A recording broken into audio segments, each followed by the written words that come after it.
So welcome guys to our brand new series, जहां आप जानते हो कैसे कुछ सेकंड में ही हम आपको रेसलिंग की पूरी स्टोरी अनफोल्ड कर देते हैं। सो यार देखो, कभी ना कभी तो आपने सोचा ही होगा कि WWE का रियल गोल्डन ईयर कौन सा रहा है, उसका सबसे बेहतरीन साल कौन सा रहा है, जिसने पूरे ही WWE के इतिहास को पलट कर रख दिया। एंड अगर कभी सोचा है तो आपने एकदम सही वीडियो पर क्लिक किया है। आपको अभी सारा जवाब मिल जाने वाला है, तो बिना टाइम वेस्ट करते हुए एंड नाउ आप देख रहे हैं रेसलनरिक्स एंड सब्सक्राइब करना तो बनता है।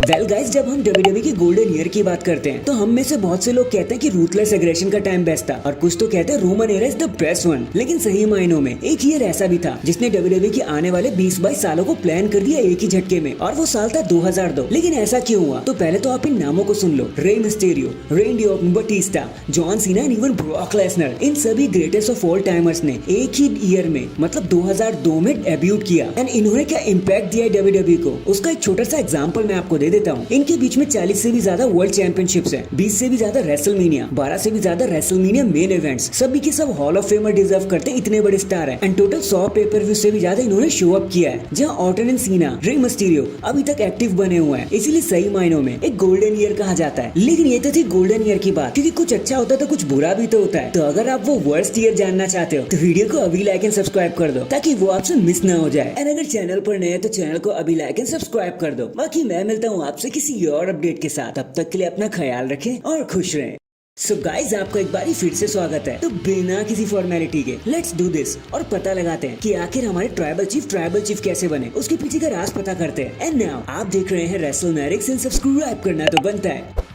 Well, this is wrestling speed number 1। And क्या आपको पता है कि द ट्राइबल चीफ कैरेक्टर की तैयारी काफी पहले से ही हो गई थी। इससे पहले कि रोमन रेंस अपना रिटर्न करते, WWE के बैक स्टेज में पूरी तरीके से चीजें सेट हो गई थी कि क्या होगा एंड क्या नहीं होगा, वो कब आएंगे, किस पर अटैक करेंगे, हील होंगे या फेस होंगे, टाइटल रेन उनका कितना लंबा रहने वाला है। ये सब Michael hedge and Vince McMahon बहुत पहले ही सेट कर चुके थे। बट क्योंकि रोमन रेंस उस समय पर भी एक बड़े स्टार थे, एक बड़ा नाम था, WWE ने उन्हें फ्रीडम दे दी कि भाई अब जैसे चाहो चीजें चला सकते हो। और उसी के चलते tribal chief character Paul Heyman के साथ जुड़ना, ब्लड लाइन का बनना, जे उसो का first opponent and right hand man बनना, ये सब रोमन रेंस ने खुद सबको सुझाया, खुद सजेस्ट किया और खुद चीजों को सेट किया कि कैसे कैसे होना चाहिए। एंड बस फिर क्या था, फिर बस रोमन रेंस को समरस्लैम 2020 में अपना रिटर्न करना था, और फिर सब कुछ इतिहास बन गया। और फिर तो हम जानते ही हैं कि हमें क्या भौकाल देखने को मिला 3.5 साल तक। बाकी वीडियो को अभी लाइक एंड सब्सक्राइब कर दो, क्योंकि ऐसी फैक्ट्स की आंधी अब बस आना शुरू हो गई है। सो गाइज, आपका एक बारी फिर से स्वागत है। CM Punk and Drew McIntyre की राइवलरी अब एक अलग ही ट्रेंड सेट कर चुकी है। आई मीन, जब लास्ट टाइम ड्रू मैकिंटायर अपने प्रोमो को कट कर रहे थे एक मंडे नाइट रॉ, तब सीएम पंक इंस्टाग्राम पर लाइव आ रखे थे, वो भी रिंग के नीचे बैठकर, which was so funny and so realistic कि कैसे सीएम पंक अपने अटैक करने का वेट कर रहे हैं, ड्रू मैकिंटायर के एंड होने का वेट कर रहे हैं। एंड यही छोटी छोटी चीजें एक राइवलरी, एक स्टोरी लाइन को इंटरेस्टिंग एंड मजेदार बना देती है। और इससे साफ साफ दिख रहा है कि कैसे WWE ने CM Punk and Drew McIntyre को कुछ फ्रीडम दे रखा है, ताकि वो अपने स्टोरी लाइन को जितना चाहे उतना अपने हिसाब से ट्वीक कर सके। खैर, हमारे लिए तो अच्छा ही हो गया, इन्हीं वजह से हमारा पूरा का पूरा इंटरटेनमेंट हो रहा है। एंड क्योंकि उस अटैक के बाद सीएम पंक ने कुछ सिक्योरिटी स्टाफ को भी मार दिया था, इसलिए एडम पियर्स ने कुछ फाइन लगा दिया, कुछ चार्जेस लगा दिए सीएम पंक के ऊपर, जो उन्हें पे करना पड़ेगा। ऑफ कोर्स ये एक स्टोरी लाइन का पार्ट है, इससे ज्यादा कुछ नहीं। तो बस, अगर आप चैनल पर नए हो तो चैनल को अभी लाइक एंड सब्सक्राइब कर दो, हम वीडियो को एंड तक पूरा देखना। एंड नाउ आप देख रहे हैं रेसलनरिक्स एंड सब्सक्राइब करना तो बनता है।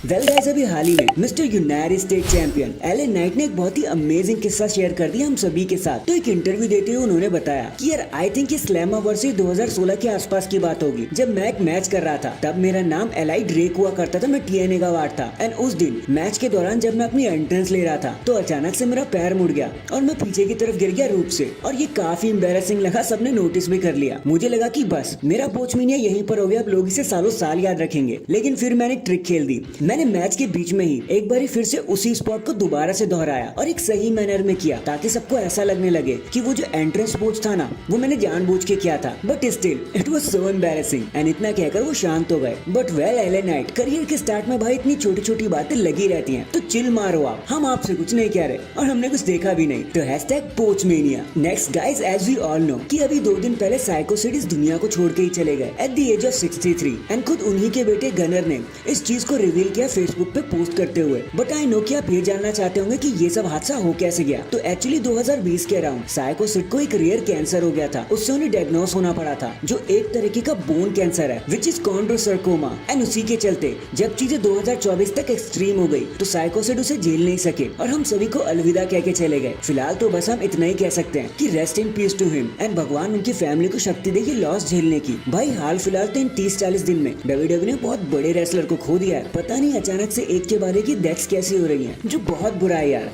#Bad news happens. इसके बाद देखो last Monday night raw was epic, देखने में काफी मजा आया। बैश इन बर्लिन का भाई ये गो होम एडिशन था तो मजा आना ही था। बट पता नहीं क्यों रेंडी ऑर्टन का प्रोमो काफी फीका फीका लगा कुछ ऑडियंस को। ऑब्वियसली उनकी स्पीच में तो कोई गड़बड़ी नहीं थी, बट गो होम एडिशन के हिसाब से गंतर को वहाँ होना चाहिए था ताकि फ्यूड को जरा सा स्पाइस अप किया जा सके लास्ट बार। एंड क्योंकि गंतर वहाँ पर नहीं थे, ना कोई ब्लाइंड साइडेड अटैक हुआ और ना लडविक काइजर वहाँ पे थे, उन्होंने ऑर्टन के प्रोमो को एज यूजुअल लगने दिया। मतलब WWE ने कुछ ऐसा फील नहीं हुआ कि एक तरफा ही रह गया है। गंतर एंड ऑर्टन की फाइट का कोई स्पार्क नहीं मिला। बाकी सी इसमें ऑर्टन या गंतर की कोई भी गलती नहीं है, मिस्टेक नहीं है। अब स्टोरी लाइन और बुकिंग डिसीजन ही वैसा था तो क्या ही कर सकते हैं। बट चलो भाई, अब जो मैच होगा तब का तब देखा जाएगा।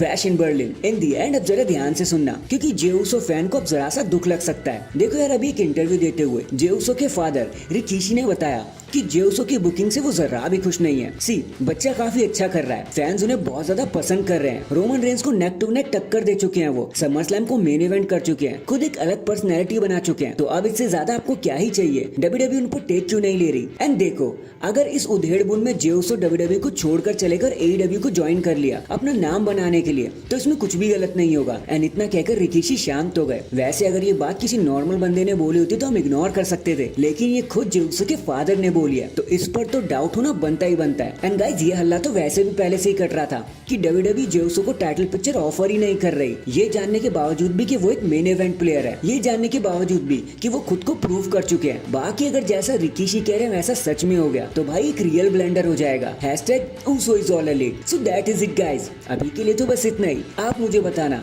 अगर जे उसो ऑल एलिट हो जाते हैं तो क्या आपके लिए एक शॉकर होगा या फिर आपको फर्क ही नहीं पड़ेगा एज यूजुअल? कमेंट करके जरूर बताना। एंड अगर चैनल पर नए हैं तो चैनल को अभी लाइक एंड सब्सक्राइब कर दो। बाकी मैं मिलता हूँ आपसे किसी और अपडेट के साथ। अब तक के लिए अपना ख्याल रखें और खुश रहें।